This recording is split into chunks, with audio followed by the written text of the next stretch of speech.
તો સુરત મનપા દ્વારા મોટી કાર્યવાહી કરવામાં આવી છે તો મહાનગરપાલિકા દ્વારા મોટી કાર્યવાહી કરવામાં આવી સમાચાર સુરતથી સામે આવ્યા છે।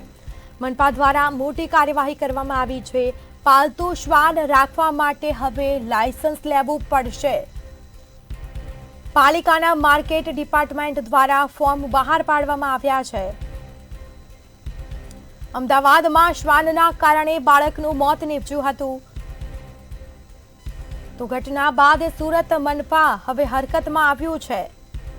મનપાએ પણ કાર્યવાહી કરી છે। સુરત મનપા દ્વારા કાર્યવાહી કરવામાં આવી છે। સોસાયટીમાં રહેતા હોય તો બાંહેધરી પત્ર જરૂરી રહેશે।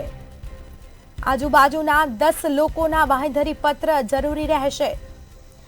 સુરતનું મનપા એક્શનમાં આવ્યું છે। એપાર્ટમેન્ટમાં પ્રમુખની અને લોકોની બાંહેધરી પણ જરૂરી રહેશે।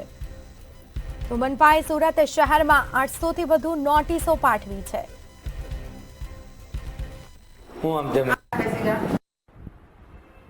શ્વાન રાખી રહ્યા છે એમના માટે આપણે લાયસન્સ પ્રોસિજર શરૂ કરી છે કે જે 2008થી શરૂ છે। એ સ્ટેન્ડિંગ કમિટીના ઠરાવ પ્રમાણે આપણે એપ્લાય કરાવેલી છે।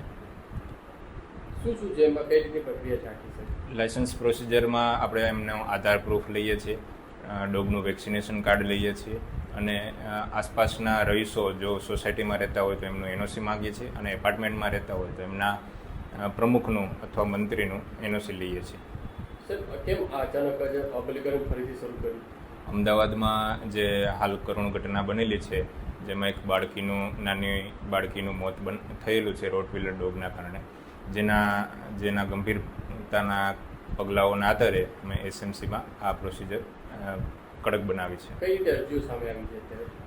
હાલ 800 ઉપર અમે નોટિસો આપેલી છે દરેક ઝોનમાં, જે વોર્ડ વાઇઝ અમે નોટિસો આપીએ છીએ। અત્યારે હાલ 250થી ઉપર અરજીઓ આવેલી છે, જેમાંથી 150ને અમે મંજૂર કરેલી છે, 6 જેટલી નામંજૂર કરેલી છે અને 100થી વધારે અરજીઓ અમે પૂર્તતા માટે પરત કરેલી છે।